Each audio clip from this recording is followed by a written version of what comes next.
So my research was for my doctoral degree that I did through the University of Staffordshire in the UK. So today I'm focusing on some of the core findings of my research. What roles and work do nurses working on medical surgical wards in Mongolia actually do? And then I'm going to take a look at what's written in the international research literature and try and give my insights as to how they're similar and how they're a little different. So when you start doing research, one of the things that you have to think about is, why do I want to do this research? And this research was interesting for me for a number of reasons. My husband and I have moved to Mongolia, actually it's almost 20 years ago now, and as I got to meet other nurses and talk with other nurses, we would use the same vocabulary to describe nursing work. But sometimes when I asked them about the details, or when I visited hospitals, it seemed to me that there were some differences in how we understood similar terms and the actual activities that we did when we, for instance, would do a nursing assessment. And so I thought it would be really interesting to study what it is that Mongolian nurses do. There's very little research available about what happens in hospitals and what nurses do. Everyone has an opinion and some anecdotal stories, but not much actual data. So the other thing was, I got to know some nurses and students in the educational programs, and we had a good relationship, and sometimes they would say to me, Anne, it was a very interesting lecture that this foreign guest professor gave. And I said, oh, will you use it in practice? And they said, no, we don't do that here. So sometimes I thought, you know, if a foreign lecturer doesn't understand what nurses do here in detail, how can they provide teaching that would connect and help Mongolians learn what they need to learn for how nursing is carried out here? So that was my second question. And then the third one was, sometimes I would meet with nurses and doctors, and they would say, you know, like, we want things to change, but the nursing profession is really not changing, and we don't know why.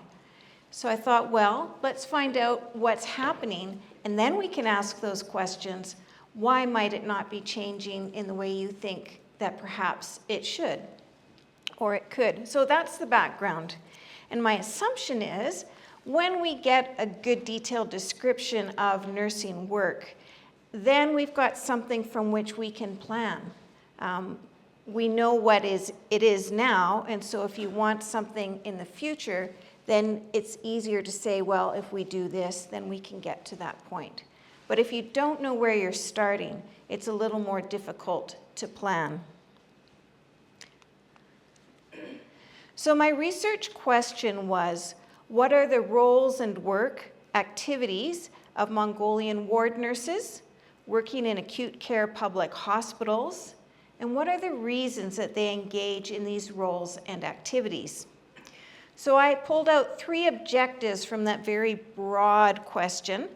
And one was that at the end of my research, I wanted to have a good detailed description of what it is that nurses do.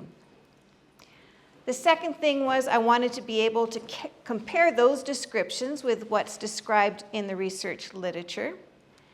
And then my third objective was, if there are any differences, why might those differences exist? And so that's what I'm going to share with you today. This was my first objective. And as you know, I wanted to get a description, so it made sense that I chose a descriptive design. I could have chosen a qualitative or quantitative design. There are quantitative designs available, tools where you can survey nurses to find out what they do. But one of the things about using a tool developed in another country is, I don't know if there's something nurses do here that might not be on the tool, which should be. Or perhaps there's things on the tool that nurses here don't do. So unless we have a good description, it would be perhaps not the best research to jump in with a tool from another country. And so I decided to do a qualitative study, and I chose the ethnographic methodology. For my second objective, I did an integrative literature review, and then I also used qualitative methods to analyze the data. And then for the third objective, I just synthesized my findings from those two first objectives, as well as some background reading on the history and structure of the Mongolian healthcare system and nursing in particular. So let me just share a little bit about how I went about the study. So anytime any researcher does a research study, you're always looking at it through a specific worldview or a philosophy. And so the view that I looked through when I was looking at my data, planning, analyzing it, was from the viewpoint of critical realism. And that's where you understand that there is a reality that exists, but you won't be able to see all of it, you won't necessarily be able to experience all of it, and some of the ways that you interpret it might only be partial. But there is a sense that there is a reality that can be known, as well as some that you will probably never know. The other thing when you do qualitative research is it's really important that you understand, especially when you introduce yourself, like in an ethnographic study, into the workplace, that there will be influences that you as a researcher have on the place where you go. One little example of that is I was saying to one of my friends, I said, "Oh, the nurses are so cheerful." And they said, "Well, that's because you're there." I said, "Well, surely if they can be that cheerful when I'm there, they'd be cheerful other times." And they said, "Maybe, but the fact that you were there probably changed some of the dynamics that happened on the ward." And so when you engage in reflexivity, you take some of those things into account as you look at your data and your descriptions. So my focus of interest was on Mongolian medical surgical ward nurses. And the reason I chose that was that the vast majority of nurses are employed in medical and/or surgical nursing wards. That's true in Mongolia, and that's true for around the world. And I decided to do an ethnography whereby I would enter into the workplace and come up with and experience what was happening in the workplace and collect data while I was there. And so in that regards, that was my choice for how I went to collect data. Normally in an ethnography, the gold standard is that you are participant observer. So you carry out the shifts, and while you're carrying out the work or whatever you're engaged in, then you collect data partly because you're experiencing it yourself. You're not just an impartial observer or a distant researcher. You're actually in the situation and can experience it in real time. Because I don't have a Mongolian nursing license, and because my Mongolian language, while I can converse with people, it's not fluent enough for what I would consider to be safe nursing practice, I chose to take the option where I could be an observer as participant. So then I could do little things like I could fetch items that were needed, or I could talk with patients, or I could pass on communications from the patients to the nurses, things like that. So I was participating, but primarily I was observing. I also did interviews, formal and informal, and I also looked at documents to analyze them, especially the Mongolian government's job descriptions for nurses. And then for analysis, I used descriptive content analysis. And I also tried to attend to rigor, which when you do qualitative research is especially important because you want to make sure that the data and your findings are trustworthy. And so, did I collect something that's actually reflective of where I collected data from? And so there's a number of ways you can do that. One is triangulation, which means I collected data in more than one way. So my own observations, from conversations, from interviews, from documents, from things I saw and observed. So those were different ways of collecting data. I also had key informants who would also help me with understanding and interpreting some of the things I experienced and saw and heard.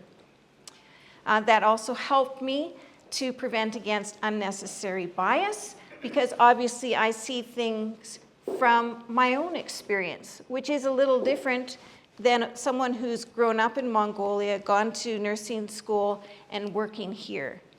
And so it's important that we have these checks and balances, and then also establish a clear process so that someone, when they look back, they can see all the steps that I've taken and why I've taken them. So my thesis is almost like 500 pages, but that's because 200 account for how I collected data and the different steps and documents in the process. So that's just a little bit about my research. And I did get permission for this research from Staffordshire University. And then ACMS supported and helped me network to find those places who are willing to have me do the research, and I'm grateful for that. I needed to receive permission from hospital directors, from the nursing directors, and then once I was on the wards, I also obtained consent from individual nurses. And some of them I didn't shadow, and when I say shadow, it means I basically followed them around. Wherever they went, I went. So all of those gave permission, and most of the other nurses did as well. If a nurse didn't give me permission, then I just didn't include what I saw of that person in my data. And again, attention to data management and also patient safety. So patient safety is one about protecting them and their privacy. Those are standards we adhere to. But the other thing is, when you're working in a healthcare facility, I had to work with my supervisor to determine what I would do if I perhaps saw something that had been done to patients or was being done to patients that could put their health at risk. So consider some of those ethical issues as well and make sure that there were safeguards in place. So what did I find? I'm going to just briefly say that I looked, one of my chapters is on the work context. And so in that, I'll describe how hospitals do staffing, what the schedules are like. I describe patient wards and have some diagrams as to what that looks like. Talk about workload, what I saw, what nurses talked about, what it's like, the socio-emotional environment. And there's a few little topics there on relationships, on workplace violence, on respect. So there's a number of different issues that are in that section, as well as nursing career choice, but I'm going to skip that today, and instead I'm going to jump to what my findings were of nursing work activities. So when I did a lot of details about what nurses do, and then I looked at them and I thought, well, what are similar tasks of groups that come together? And so I came up with 16 different tasks that nurses do on a ward. And if you have any understanding of nursing work around the world, these should look very familiar. So nurses do patient assessments. They do admission and discharges. They do a lot of documentation. Handover is when one shift ends and another shift starts. And so to ensure continuity of care, I also observed, how nurses will do handovers.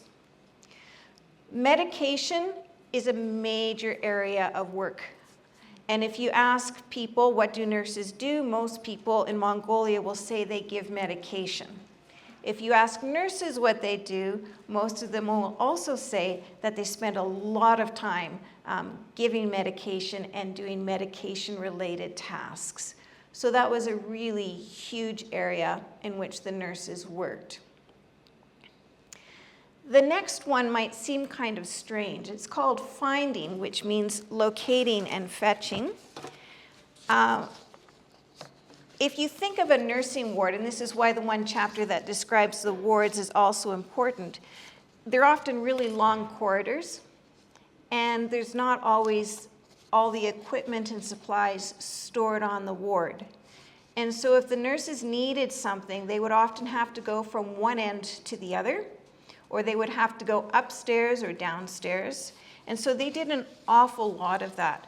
It wasn't just finding objects or equipment. Sometimes it was, for instance, a doctor had given an order, but it wasn't written in the charts, and the nurses needed to have a written order before they could do something, and that meant they had to go and find the doctors. So quite often you had nurses going back and forth and looking for either objects or for people. Infection control is another thing that nurses did.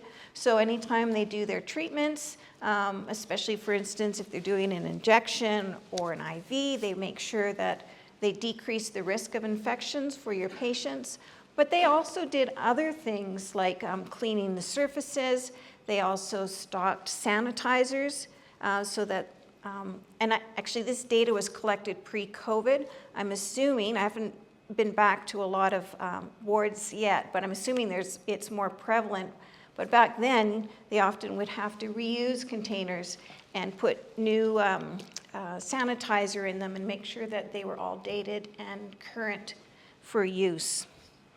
So that had to do with infection control. Nurses also do a lot of laboratory tasks. So what I call a laboratory task could be anything from collecting blood or urine samples. It could also be finding the jars or the specimens that they needed to collect, or how to tell family members or patients how to collect them, etc. It also included if a patient needed a blood transfusion to go to the lab, and that's usually where the blood supplies were, complete a lot of paperwork related to that, and then bring it up in order to give it to the patient.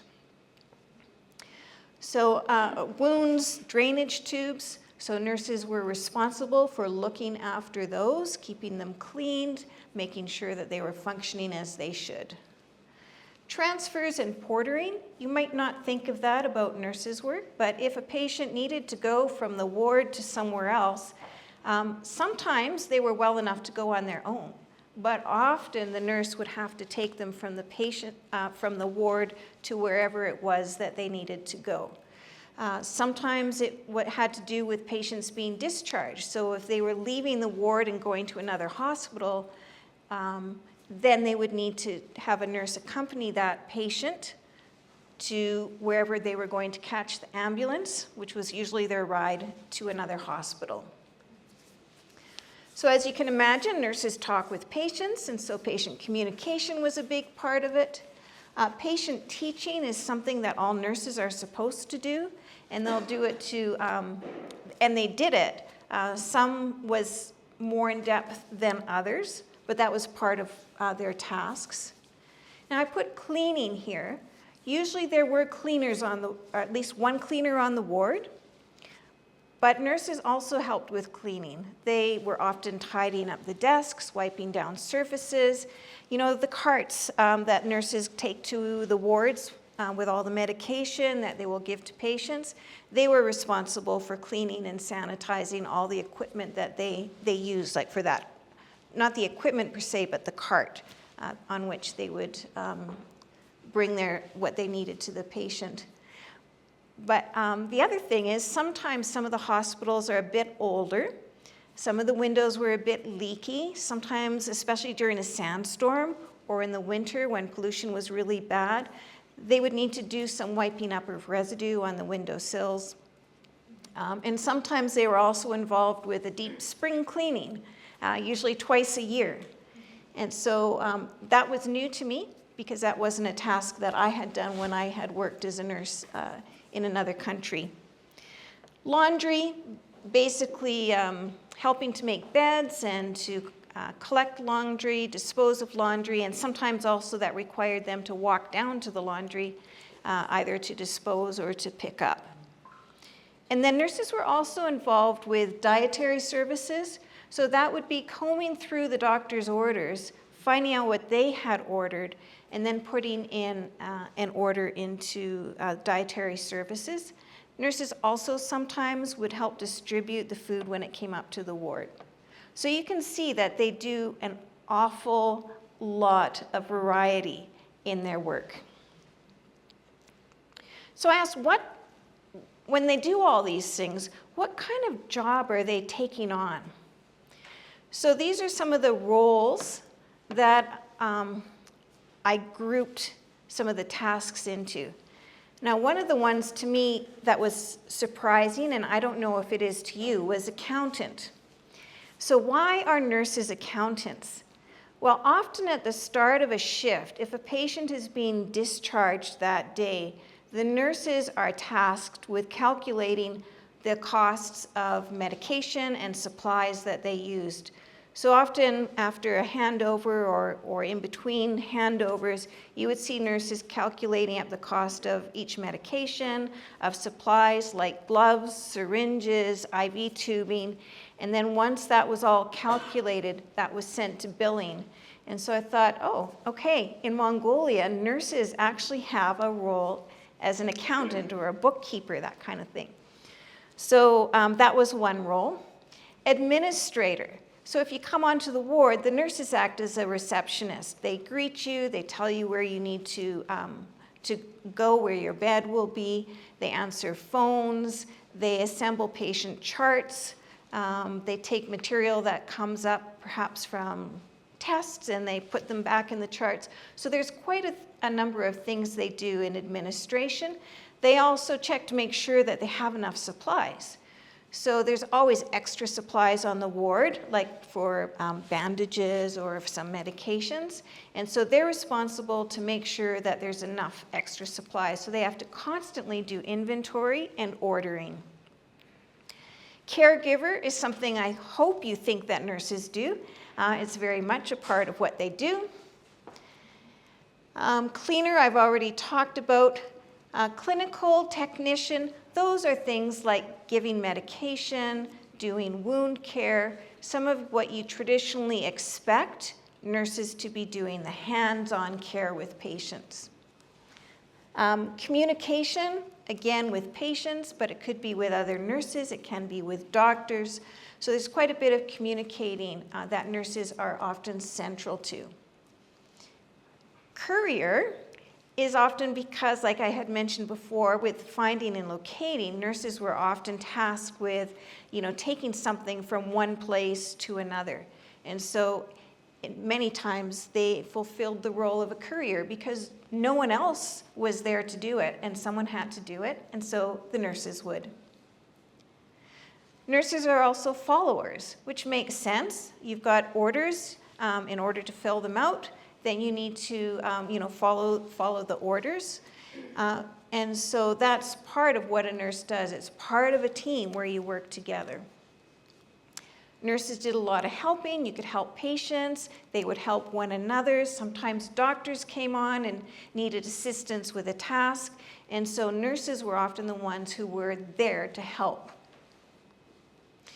In this regard, in manager, I'm not talking about how most of us think a business manager would be. I'm thinking more about how nurses manage the situation that they're in. So how do they manage when they've got few resources? So they would do things like sometimes you might have a biohazard bag, but you didn't have very many. So then you would cut it in half because you didn't need a full big size, you only need a little, and then you scotch tape to seal it shut. That's managing your resources. That's just one example. How do you manage things when let's say a family member of a patient gets really upset at you? How do you manage your emotions? How do you manage those types of situations? Those were things that nurses constantly had to be thinking of. How do you manage sometimes a very hierarchical chain of command, or when you feel like you're at the bottom and you just can't get up? So how do you manage those things? So nurses have to learn how to be good managers in that sense. Medication coordinator.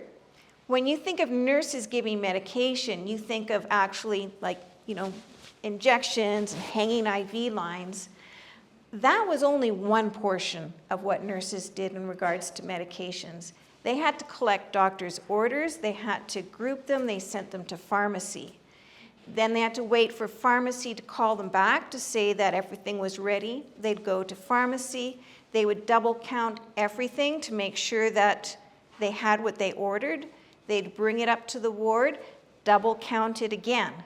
They'd also distribute it to the patients. And in Mongolia, they have a system where rather than keeping all the medications in a cart or a cupboard, you keep them in a little basket beside the bed.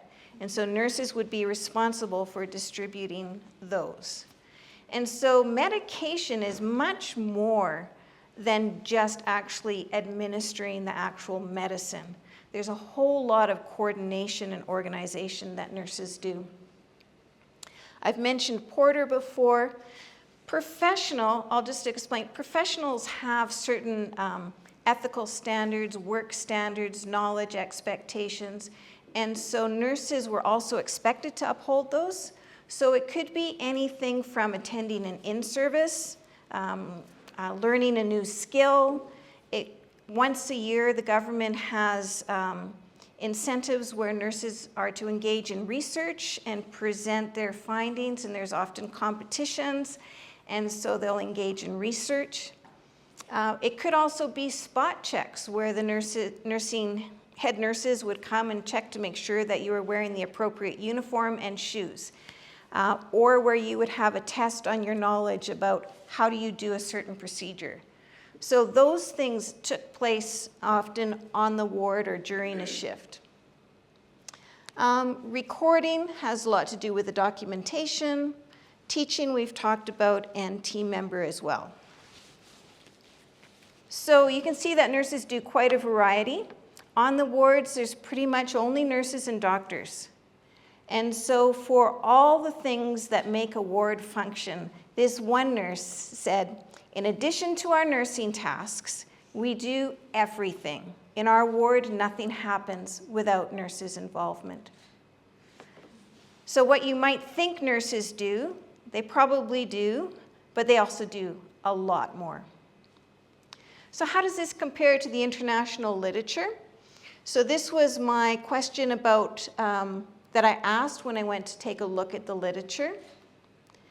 And I did an integrative review, and my research thesis will have the details of how I did that. But this is what I came up with. And these categories I developed separately, so I didn't look at what I had previously developed for Mongolian nurses. I wanted to know simply what did the international literature have to say. And these are some of the things that I came up with as far as categories of activities. So it came from 32 research articles. There were over 800 data items that described work that nurses did, and out of that I grouped them into similar categories, which you see here on this slide. So one of the ones that wasn't with the nurses one, but it sort of incorporated is activities of daily living, and that's basically helping people with what they would normally do themselves. What you do every day. You get up, you get dressed, you bathe, you toilet. Those types of activities were quite prominent in the international literature. You can see admission and discharge is similar, assessment is similar. There was a lot more specifically in the literature that talked about nursing work that involved psychosocial, spiritual care for patients and for families than what I had observed. Procedures and treatments were similar, laboratory tasks were similar, medication, safety-related tasks seemed to come out a little bit more in the international literature, and some of that had to do with safety protocols and related to, let's say, falling, prevention of falls, as well as safety related to some of the treatments that were given on the wards. Monitoring came out a lot more in the international literature, which is a little different than assessment. I mean, you do assess when you monitor, but sometimes your purposes are a bit different. Let's see. Nursing care plans are something that's unique to nursing, where it's based on the assessments that nurses do and some of the interventions that nurses independently will decide that a patient needs in order to facilitate healing. And I think you can see some of the rest. There's a fair bit of overlap. When I looked at all of these categories of activities, I thought, like, why is it that nurses do activities of daily living? Why is it that nurses do medication tasks? Why is it that nurses are involved in administration? And I came up with 3 main functions. So nurses do what they do in order to care for patients. And that is what most of the public understand nurses do. They care for their patients. But nurses do a lot more than that. So one of the things they do, and I think you probably understood this as I was talking about my findings on the Mongolian wards, is that they make those wards function. They're absolutely integral to the supplies, to the cleanliness, to people coming and going, to the documentation. Nurses do a lot of that. And then the other reason that nurses will do some of the work activities they do is it falls under professional obligation to be knowledgeable, to be skilled, to be ethical, to continue to grow in your specific knowledge and skill set. And so those were the main activities nurses do. And why do they do those things? Because you want your patients to heal or to be in the best condition for healing. So next I'm going to give you a visual representation of what I felt or what came out of the integrative review, where most of the activities described in the international research literature have to do with patient care.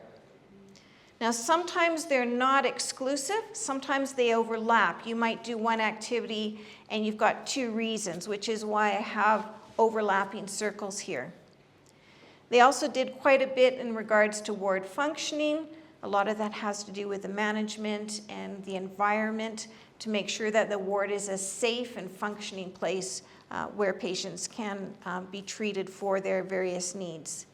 And then there's some degree of professional work that they need to attend to as well, such as your in-service meetings or your ward meetings.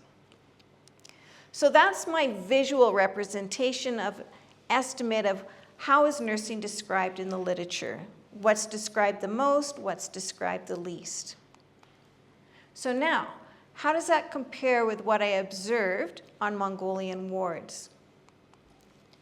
So my impression from the data that I collected was that while Mongolian nurses also attended to patient care, a vast majority of their work really helped to keep the ward functioning. And so that's why it looks a little bit different in practice, and that's what I've tried to depict here. I also found that the Mongolian nurses tended to do more specific professional activities during a shift than was described in the international literature, where you might do it more on your own time.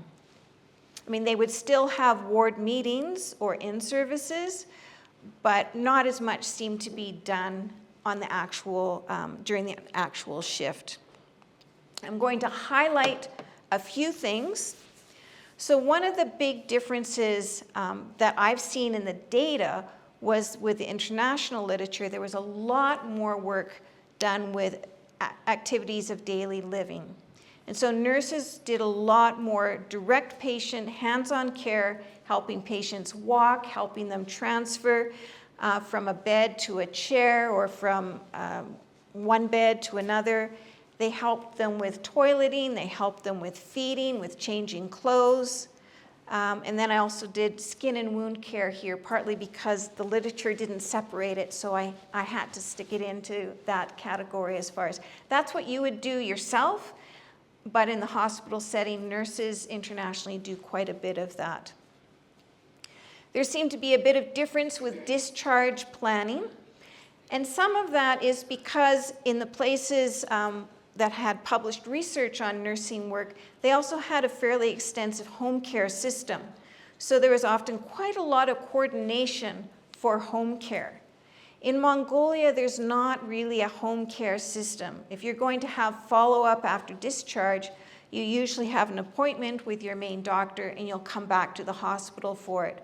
So it changes the extent of what it means to do an admission or a discharge, just because the healthcare systems are different. Patient assessments, they're also often different, and the extent to which assessments are done. So this is an example of an assessment that I observed while I was on a Mongolian ward. The nurse comes over and repositions the automatic blood pressure cuff. She hangs the IV bag. She also hears a respiratory wheeze. She asks the patient if there was a problem with his lungs. She then tells the patient that he should mention this to the doctor, and then says, and I will mention it too.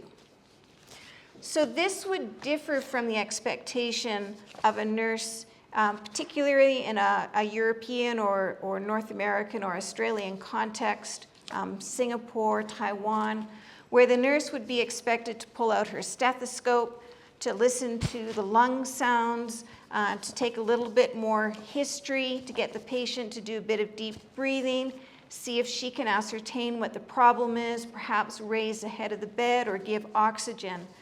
So both nurses assess, but the extent of that assessment is often different. Now, there will be Mongolian nurses who do have that skill level. They're often in places like the ICUs. But on the general wards, for the most part, they would do the targeted assessments as needed. And then there were always doctors around. So it was very easy then to say, let's go to the doctor. Just today, I was telling my husband, I was reading a research article from Ghana about nursing assessments. And a lot of what they do there was also similar to here. And some of that's the culture around, if there's always a doctor there, then it makes sense that rather than you doing a full assessment, that you just go to ask the doctor. And so that's why you'll see some differences in the international literature between what nurses here do and what they do in other countries. Medication, I would say nurses here in Mongolia have an awful lot more coordination activities. There's a really interesting study from France, and they also had a system very similar, from what I can tell, to what Mongolia had. And then they decided that they needed to free up nursing time so nurses did more nursing care work, patient-focused work. So they brought in some pharmacy technicians and pharmacists onto the ward who did a lot of that collecting of the medication orders, the ordering of supplies, the bringing it up. And so what they found was, indeed, nurses in France ended up spending more time with their patients because now there was another professional introduced onto the ward who could take some of what the nurses did to keep the ward functioning, and they took that on to let nurses focus more on patient care. In regards to other tasks, many other nursing teams have multiple levels. Mongolia has nurses and nursing assistants. In other countries, they'll often have 3, sometimes 4 levels. And so a lot of time in the literature was focused on how do nurses manage those teams. Whereas in Mongolia, I found that there was a lot of other tasks specifically related to accounting and the ordering and stocking. So those were some of my findings in regards to some of the differences. And I wanted to share this perspective from one of the nurses I interviewed. She said, In getting ready for our shift, our ward is busy with many activities. The most important tasks are, in the case of our ward, we do more injections than nursing care. We do a lot of injections. We're supposed to work closer with patients, more on nursing care, but because we have many injections, we do less in nursing care. I think if we resolve these injections, we would do more in nursing care. So that's a tension that a lot of the Mongolian nurses feel. They'd like to do more, but they prioritize the giving of medications. And it's time-consuming not just because of the volume, and there's more medications given, let's say, intravenously or injected than I had expected, but also because they always give them in small little bags of 100 milliliters, which means that once the medicine runs through, if a nurse is going on the ward, she's in one ward, she gives everyone their IVs, she goes to the next room, and then she has to go back because it's run through, disconnect it. So she's constantly going back and forth, which contributes, of course, to why nurses here spend so much time in medication. This is another nurse, one of the younger nurses. A lot of what she thought nurses would do, especially in the provision of personal care to sick patients and giving advice, is something they almost never do because they have so much other work. And I think you got a picture of that other work that Mongolian nurses do. Why is it? I think there's a number of reasons. And this is partly from the literature and what people have already theorized about. But it's also more than what's in the literature because I think there are cultural issues, there's history, and there's governance issues regarding the nursing profession that are perhaps different here than they are in other countries. If you have only doctors and nurses on your ward, that's going to change what people do compared to if you have nurses, doctors, pharmacists, porters, lab techs. That will change. If you only have one blood pressure cuff and one thermometer per ward, which is often the case, that's going to change. You're going to do a lot of fetching and hunting for it when you need it because everyone wants it. Patient characteristics. And I'm just going to show you this one. Oops. Oh, this was an example of doctors and nurses. So if you've got one-to-one doctor to nurse, that's going to change what you do compared to if, like in the UK or Canada, you have more nurses per doctor. So one of my friends who'd moved to a Western country said, Anne, the nurses do what Mongolians' doctors do in many cases, but it makes sense if you have a one-to-one ratio. When you've got more nurses, it makes a difference. And then if you add, like I said, the other workers, that will also change what nurses do. In regard to demographic differences, Mongolia's got a very young population. And so you can see other countries have a much older population, and that's going to change what nurses do. So this is a study from the US. It's an older study, but I think it's still relevant. If you look at the number of days of hospital care for 100 people, if you looked at all ages compared to the seniors, those who are older are the recipients of a lot more nursing care, which makes sense as to why the international literature describes nursing work doing a lot more with activities of daily living, because there's physical, mental reasons, cognitive reasons why perhaps some of the older populations just not able to do some of those things for themselves, in addition to being older and perhaps showing more things like arthritis or cardiovascular disease. So the population makes a difference, and for Mongolia, as life expectancy increases, these are some of the things that you'll need to wrestle with about how do we prepare for change in what nursing activity will need to be in the future. So just in conclusion, there are similarities. The overall purpose of why nurses do what they do is the same all around the world. There's three main functions of nursing work. I called them patient care, ward functioning, and professionalism. But interestingly, unknown to me, there was another doctoral student who was doing similar work, different methodology, and she came up with the same categories. She called her middle one management, but basically they're the same. So that gives me confidence that the findings from this study are actually relevant, not just to Mongolia, but internationally. And again, there were some differences, and again, types and scope of nursing work, the knowledge, skills, and independence related to patient care that a nurse is expected to provide. And I think there's differences as far as demographics, how things are staffed, what resources there are, the state of the hospital wards, and as well as governance of nurses and culture.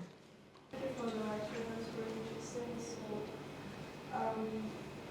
So like nursing is known as like considered as like female-dominated profession, and there's still like a lot of female workers are working as a nurse, but still there are some male nurses are working. So do you see that the gender, like the female and male, is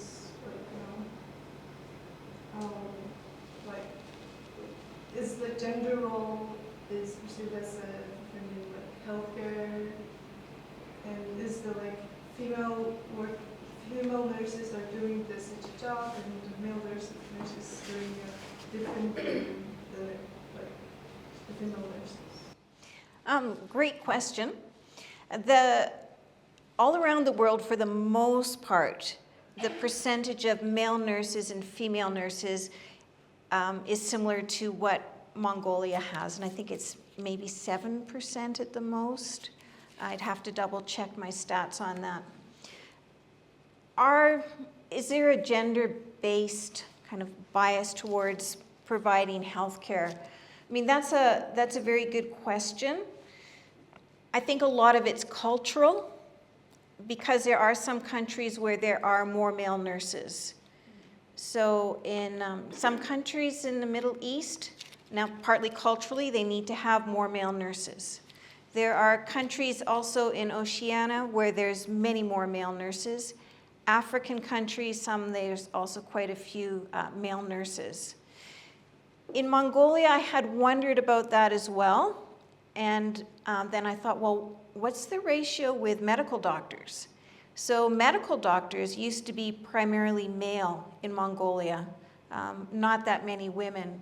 But now we are finding that more and more women, the ratio is much higher, going up as far as medical doctors being women, and the ratio of male doctors is going down. I'm not sure what the current statistics are, but it does beg the question, do women tend to go more into caregiving professions? And I think that's a very good question, and quite possibly yes. And the same with teaching. Teaching is another one, I think, where you often have a lot of women go into it. One of the challenges is, and this came out in the work environment, is respect and remuneration. Like, they do a lot of work. What nursing is considered in Mongolia as a mid-level profession. And so sometimes nurses just don't feel that they get the respect. Or, for instance, there was one nurse who said, a patient started yelling at her that it was all her fault, that, her father wasn't doing well, the patient's father wasn't doing well, etc., and was just about actually to hit the nurse when the doctor came in. And once the doctor came in, everything calmed down, and the doctor explained it wasn't the nurse's fault, but there's that sense of, and he was a male doctor, but there is that sense sometimes that it's a bit tougher for women as far as respect goes, as far as wages go as well. So I need to leave a little time for discussion. Thank you so much for your attention. If you want to read the thesis, that's one place where you can find it there. it's been a real privilege for me to work with Mongolian nurses and medical doctors, and just to get a window into the work that they do here. So thank you.